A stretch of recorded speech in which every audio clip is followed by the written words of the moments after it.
In today's video, we'll witness 5 times animal attacks were filmed on camera, from a man's fatal confrontation with a temperamental camel to a visitor's tragic mistake at a leopard enclosure. But first, we begin in Yellowstone, where a father's innocent attempt to capture his family vacation on camera would lead to an unthinkable tragedy when his toddler wandered too close to a bison. It was June 3rd, 2017, in Hayden Valley. Traffic had already begun to slow on the single stretch of road cutting through the valley, forming one of the familiar wildlife jams that always seemed harmless. The crowd's attention was fixed on a lone bull bison grazing close enough to feel like a rare opportunity, which turned deadly in seconds. Lyle Lee Markins, 32, had driven from Idaho Falls with his 3-year-old son, Caleb, hoping to make the early summer trip a small reset after a difficult spring. A part-time auto mechanic, Lyle picked up extra work whenever he could, juggling inconsistent hours and childcare exchanges with his ex-wife. He filmed family outings mostly as a habit, sending short clips to relatives who lived out of state. Lyle had already stopped twice earlier that day, so Caleb could watch bison browsing near the riverbank. Family members said Lyle tended to underestimate risk when it came to wildlife, assuming distance alone solved most problems. He trusted crowds too much and read safety signs only in passing, despite having passed Yellowstone's standard 25-yard distance warnings posted along the road. When the line of cars in Hayden Valley slowed, he saw it as another harmless chance to show Caleb something impressive before heading back to West Yellowstone for dinner. Bisons can weigh up to 2,000 pounds and accelerate to around 30 miles per hour in short bursts. Their agitation signs are subtle until they aren't. Head raised, tail lifted, sudden pauses that signal a shift from grazing to assessing. The bull in the valley fit the early summer pattern, heavy, shedding winter coat patches, and maintaining a slow but erratic grazing path, suggesting sensitivity to nearby noise. Warnings were present from the moment Lyle stopped the car. Multiple tourists had already stepped back from the shoulder, muttering about the bison closing distance. A man walking between cars told Lyle that rangers weren't present and that the bull had moved closer than expected over the past few minutes. A woman standing behind a minivan told him plainly to pull the child farther up the incline. Lyle brushed it off, focused on lining up the shot with the bull visible across the frame. He placed Caleb on the ground next to the open rear passenger door, adjusting his grip on the phone as the child took a few light, unsteady steps forward. The bison was already within roughly 25 to 30 feet, far closer than the recommended distance. Caleb wandered farther than Lyle realized, reaching roughly 12 feet from the bull, before Lyle finally extended his free hand to pull him back. Witness footage shows the bull raising its head sharply.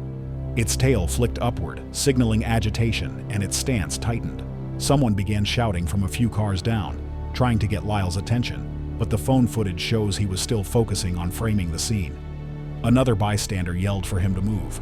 The shouts merged into a rising panic as Caleb stepped forward again. The bull lunged without hesitation, a fast-forward surge that closed the distance almost instantaneously. The phone captured the sudden shift, blurred ground, a jolt, a rapid snap of movement as Lyle tried to position himself between Caleb and the charging animal. The bull reached the child first. Witness accounts and audio indicate a single upward thrust from the right horn, entering below Caleb's ribcage, his thrown aside. Almost immediately, the bull struck Lyle. The force knocked him backward into a parked SUV hard enough to dent the rear quarter panel. The phone clattered onto the pavement, capturing only audio. Panicked screaming, stomping impacts, and a hollow, wet thud as Caleb hit the ground again.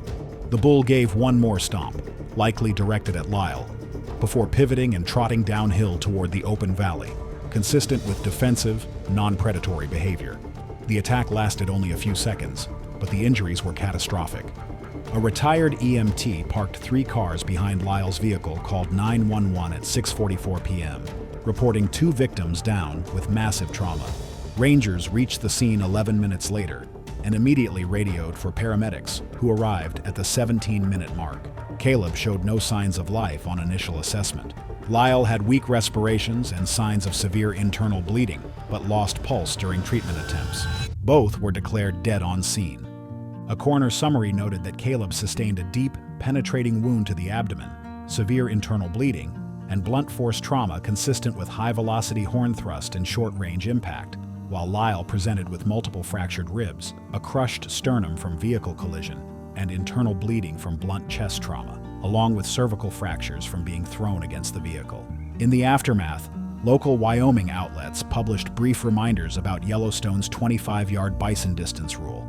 At the family service a week later, Lyle's ex-wife, who had shared custody of Caleb, spoke only with close relatives. The bison's rampage in Yellowstone demonstrated how tourist negligence can turn family vacations into tragedies.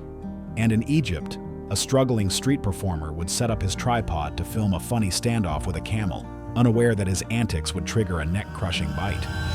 It was October 19, 2016, on the Giza Plateau, Egypt, where the crowded camel ride staging area carried a restless energy. The flow of tourists, handlers, and animals moved in uneven patterns, each noise adding strain to an environment that already felt one mistake away from a sudden break in control. Kareem Soryan, 27, worked inconsistent hours as a street performer along the Sphinx parking zone, juggling small comedy routines, mimicry bits, and occasional help with camel rides when handlers needed an extra pair of hands. He lived 3 miles away in a crowded apartment with 2 cousins, taking whatever day jobs came his way. While he filmed his routines for fun, he wasn't a creator chasing attention. His videos rarely left the circle of friends he shared them with. That afternoon, he hoped to catch a rough comedic skit featuring a staged argument with a borrowed camel, thinking it might entertain his younger relatives. He had handled camels before, enough to know their basic cues, but not enough to recognize deeper behavioral triggers. The camel he borrowed, a dromedary named Hassan, belonged to another handler who described it as stubborn but manageable. However, camels can weigh up to 1,300 pounds, deliver crushing bites, and use their long necks as leverage to throw or pin targets. Still, Kareem trusted the routine nature of the area, believing the animal's mild reputation would hold. The staging area itself churned with movement, dust rising under hooves, vendors shouting over one another, and long afternoon shadows stretching across the patchy dirt. Camels in these settings often exhibit agitation behaviors in crowded, hot conditions. Repetitive chewing, sudden neck swings, heavy grunting, and sharp body turns, meant to create space. Hassan showed several of those signs earlier in the day, according to another handler, likely due to the loud groups funneling through after lunchtime tours. As Kareem positioned the tripod about 15 feet from the camel, he ignored the way Hassan shifted weight repeatedly from one front leg to the other, a known sign of irritation. A nearby handler, passing by with tourists, told him the camel had been on edge after morning rides and should not be provoked. The noise level around them, honking taxis, constant chatter, and other camels snorting and grumbling, made the animal's discomfort clearer, but Kareem kept focusing on framing his scene. He pulled the lead rope twice to angle Hassan's head toward the camera, missing the moment the camel's ears tightened back and its jaw stiffened. The dense, noisy environment with multiple distractions further masked the camel's agitation. The final seconds before the strike were visible in the footage. Dust blowing sideways, the camel's head lifting suddenly, and Kareem stepping in a little too close as he prepared for a third exaggerated tug. The rope snap was small, but the camel's reaction was instant. Witnesses later said the entire shift happened faster than they could shout. When Kareem yanked the rope again, the camel lunged forward with surprising reach, its mouth clamped around his upper arm and shoulder, teeth locking down with a crushing grip. The force lifted him partially off his feet and twisted his body sideways. The camera recorded his immediate scream, raw, high-pitched, and the heavy grunt from the camel as it swung its long neck. Kareem hit the dirt, shoulder first, the impact dull and heavy, sending a burst of sand across the frame. The camel released only long enough to reposition. It bit again, this time around Kareem's head and neck, applying rapid, high-force pressure, a dominant aggression behavior seen when camels feel threatened or overstimulated. Its jaws closed with enough pressure to drag him across the ground. Witnesses reported a deep choking sound, followed by a wet, tearing noise, as the camel shook its head from side to side, using the weight of its neck to amplify the damage. Moments later, the camel pinned him by pressing its chest and upper front body weight downward, applying crushing pressure while biting the side of his face and jaw intermittently. Kareem's legs kicked reflexively but weakened quickly as the camel pressed into him. Bystanders yelled from several feet away, but none stepped directly in. The camel's size and aggression kept people back. Someone threw a plastic water bottle that bounced off the camel's flank without effect. The attack slowed only when a handler armed with a wooden pole struck the camel repeatedly across the shoulders and neck. The blows agitated the animal enough to make it rise and step back, giving rescuers a brief opening to pull Kareem free. The blood loss was already severe, and witnesses reported no signs of purposeful movement. The entire mauling lasted between 15 and 20 seconds. A tourist from Italy called emergency services at 2:06 p.m. First aid responders arrived 14 minutes later, finding Karim unresponsive with extensive neck trauma, multiple deep lacerations across the scalp and jaw, and significant crushing injuries to the upper torso. Attempts at airway support were unsuccessful due to the extent of soft tissue destruction. He was pronounced dead at the scene. An autopsy later noted catastrophic cervical damage, major vessel lacerations, extensive blunt compression injuries to the chest, and deep bite trauma consistent with rapid high-force jaw pressure and rotational head-shaking behavior. Cause of death was listed as massive hemorrhage and airway collapse caused by neck trauma. In the days that followed, Hassan was temporarily removed from tourist rides while handlers assessed the circumstances. The association overseeing the camel ride area gave a quiet condolence payment to Karim's family, who held a small service in their neighborhood. Yet, even as the camel neck-crushing bite in Egypt showed how domesticated animals still harbored dominant aggression, in Florida, an angler would drag a stingray onto his skiff when its thrashing tail drove its venomous spine deep between his ribs. It was August 3, 2014, on the shallow flats south of Fort DeSoto, Florida. By the time the sun cleared the horizon, one man was already drifting alone on a skiff that would later be found moving without direction, its engine idling, its owner lying motionless on the deck. Jonah Dimmick, 38, had built a reputation among local weekend anglers as the guy who always brought a camera but never posted anything.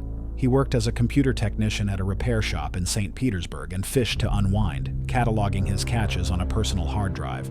Friends described him as methodical, patient, and a little stubborn when dealing with powerful fish. Over the last 2 years, he had grown fixated on rays, partly because he liked the challenge and partly because he wanted to document a handful of particularly large specimens for his private archive. His habit of hauling rays onto his 16-foot skiff for photographs was considered risky, but he saw it as manageable if handled quickly. That morning, Jonah set out with a simple goal: catch a big ray to use as shark bait later in the week, and film the process cleanly using a chest-mounted GoPro. He'd done it many times and believed he understood the limits. The flats were familiar water, knee-deep in places, glassy and calm unless stirred by a boat wake. His motivation made sense to those who knew him. He wanted one good recording before summer storms made the water too murky for clear footage. His confidence, shaped by previous success, pushed him to work alone, without a partner to help manage the fish. Southern stingrays moved across these areas constantly, using their broad wings to bury themselves or flee in short bursts when disturbed.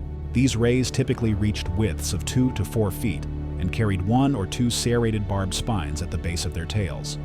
When lifted or restrained, they flexed their tails over their bodies in swift defensive arcs, capable of puncturing deeply through soft tissue and sometimes bone. After hooking the ray at 8:12 a.m., the footage showed him sweating as he fought the weight, bracing one foot against the gunnel as he pulled it alongside the skiff. Even when the ray's tail whipped the surface hard enough to spray him, he continued with the plan he had rehearsed many times. Each step toward the accident came with growing tension. He gripped the ray's wings and heaved, dragging it halfway onto the deck, the GoPro recording the wet slap of its body hitting the fiberglass. The tail hammered erratically, movements that any experienced angler recognized as a danger signal. And yet Jonah set his knee across the ray's right wing to steady it. He was breathing hard, his arms shaking from exertion, but he reached with his left hand to reposition the ray for the camera, trying to keep the lens centered on its body. The attack began in a single, efficient motion. As Jonah leaned slightly forward, the ray twisted left, flexing its muscular tail upward.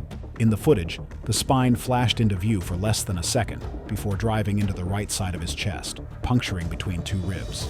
The sound captured was abrupt, a short gasp, followed by a heavy thud as Jonah fell backward. The camera angle jolted toward the sky, showing only the blurred outline of the skiff canopy as his body hit the deck. For several seconds, the spine likely remained lodged in him while the ray thrashed. When it slid free, the impact made a wet tearing noise audible on the recording. The ray then violently flopped on the deck, splashing water and shifting sand, before slipping back toward the edge of the skiff. Jonah lay on his back, trembling and attempting to breathe. At this point, blood must have pooled beneath him in a steady spread, darkening the deck's non-skid texture. His hands moved weakly toward his chest, then toward the radio mounted near the console, but his coordination was probably already failing. As the minutes passed, the footage showed his breathing becoming erratic. He attempted to push himself upright, managed only a few inches, and collapsed again. His arms twitched, his legs shifted once, and his breathing slowed to shallow, wet-sounding attempts. The GoPro continued recording as his movements diminished. At the 4-minute mark, Jonah's body ceased all voluntary motion, and only the distant slosh of water and the hum of the drifting engine remained on audio.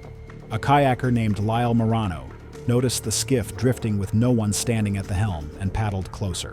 When he saw Jonah motionless on the deck, he used his phone to call the Coast Guard at 8:27 a.m. Marine Patrol reached the vessel 19 minutes later.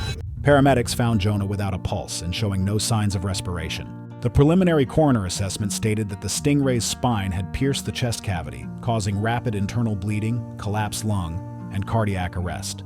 The report noted that the serrated barbs created severe internal tearing, and the penetration path indicated a strong upward flex typical of defensive strikes. The spine's penetration combined with blunt trauma from the ray flopping on deck contributed to additional tissue damage. In the aftermath, the incident received only brief mention in local news, framed as a caution for recreational anglers handling large rays. Jonah's skiff was returned to his family later that week.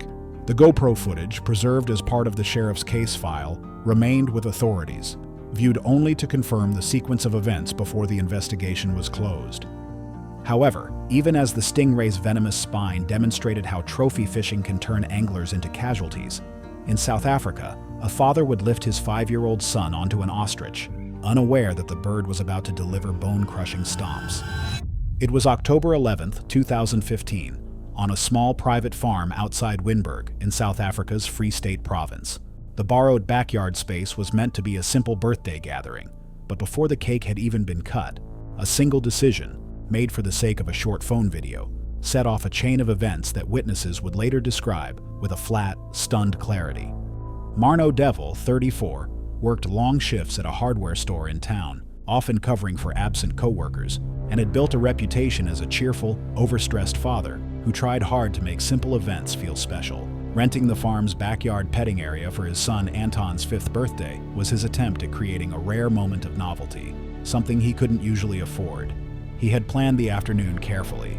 A small group of classmates, a few farm animals for photos, and a short video he wanted to post on Facebook.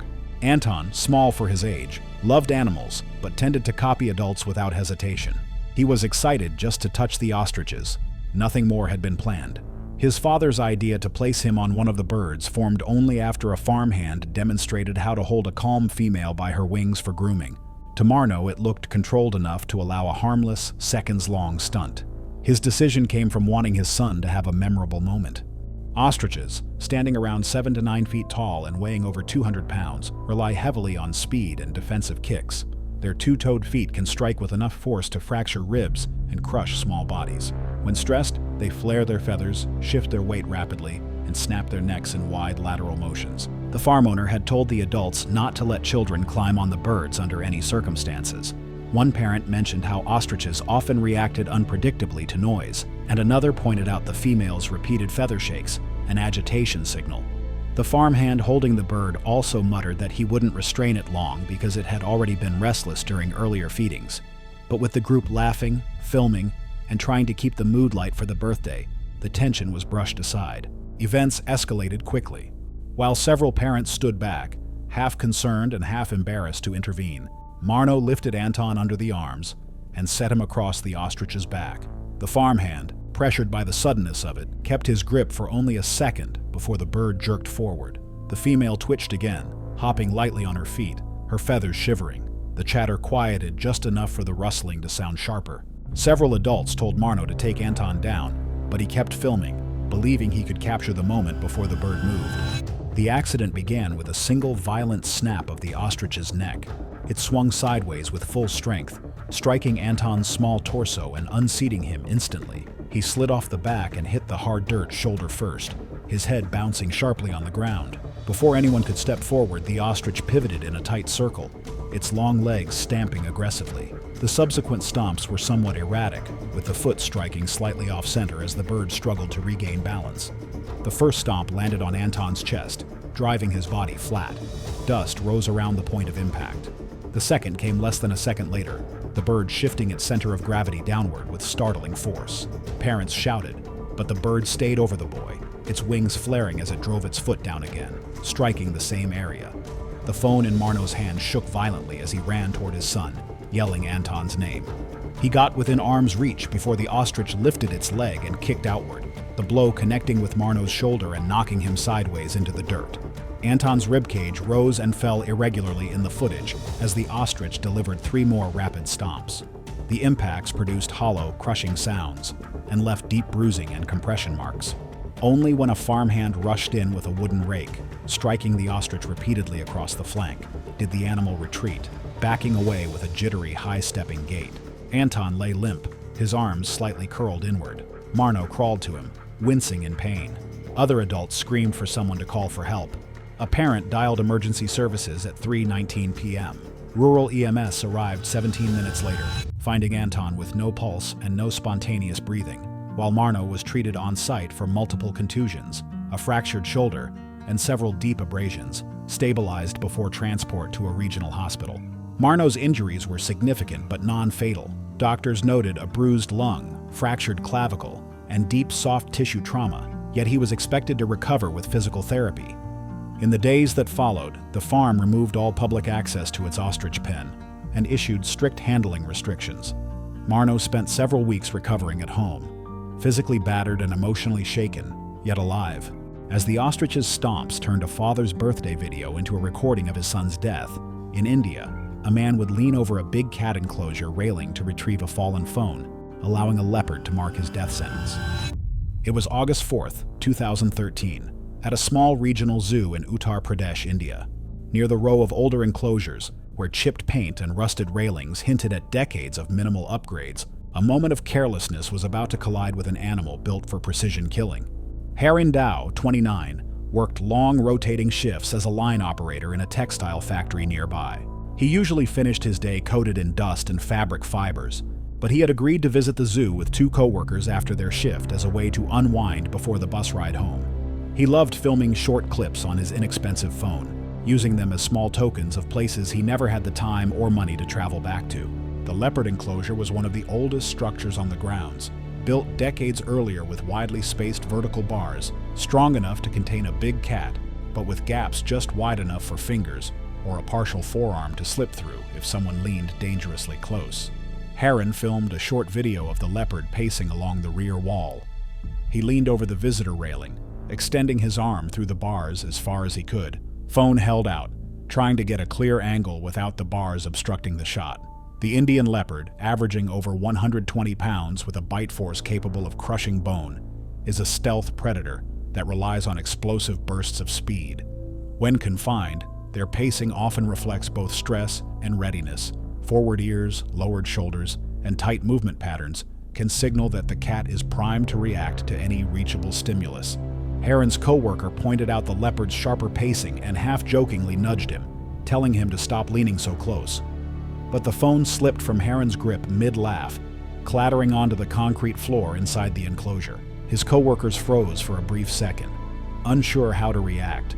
But Harin stepped forward almost immediately, instinctively reaching between the bars before anyone fully processed what he was doing. He bent at the waist and stretched his arm through the gap, fingertips brushing the edge of his phone. The leopard paused mid-stride, shifting its weight backward. Witnesses described a moment of absolute stillness before the animal's body compressed into a crouch, hind legs tensing. Harin stretched another inch forward, unaware that the cat had already lowered its head and fixed its gaze on his exposed limb. The leopard launched with sudden force. In a single movement, one paw shot through the bars and hooked Harin's fingers and partial forearm. The claws sank in deeply, curling toward the bone, and the force of the strike jerked his arm forward. A sharp tearing sound followed as the claws raked downward, peeling skin and exposing muscle. Harin screamed, a short, abrupt cry, and tried to wrench himself backward, but the leopard braced its hind legs against the concrete and pulled again, locking his forearm in the narrow gap and preventing retreat. Pinned in place, Harin twisted his body and tried to use his free hand to push against the bars, but the leopard's jaws closed around the upper portion of his forearm. Witnesses heard the wet, cracking sound as the canines punctured deeply. The cat shook violently, using its full body weight to tear a section of flesh free. Blood spattered across the bars and pooled beneath Heron's hand as he lost strength. One coworker grabbed Heron's waist and attempted to pull him back, but the positioning of the arm and the narrow spacing trapped him in a rigid, immovable angle. The leopard re-angled itself, pressing its chest against the bars. When Heron's coworker shouted for help, the noise triggered another swipe with the claws toward the forearm, tearing more tissue. The phone, knocked loose by the struggle, tumbled to the pavement outside the enclosure, capturing only a tilted view of the ground and muffled shouting. Heron's movement slowed as he went into shock from rapid blood loss, then stopped completely within a minute. A zoo guard who heard the commotion radioed for medical help at 6:03 p.m. Local ambulance services arrived 12 minutes later, but Heron had lost consciousness and had no signs of effective circulation when they found him. The leopard had retreated to the rear of the enclosure by the time responders reached the scene. The autopsy showed extensive hemorrhage from the forearm injuries, severe tearing to soft tissue, and rapid blood loss as the immediate causes of death. The report noted that the spacing of the bars allowed the leopard enough reach to deliver claw and bite injuries to a L forearm with lethal consequences. Weeks after the incident, the zoo welded additional mesh onto several enclosures. Heron's family received a modest compensation payment, issued quietly, and his co-workers returned to their shifts carrying the knowledge that the entire incident had lasted less than 30 seconds from the moment the phone was dropped. Thanks for watching. If you like these stories, click here.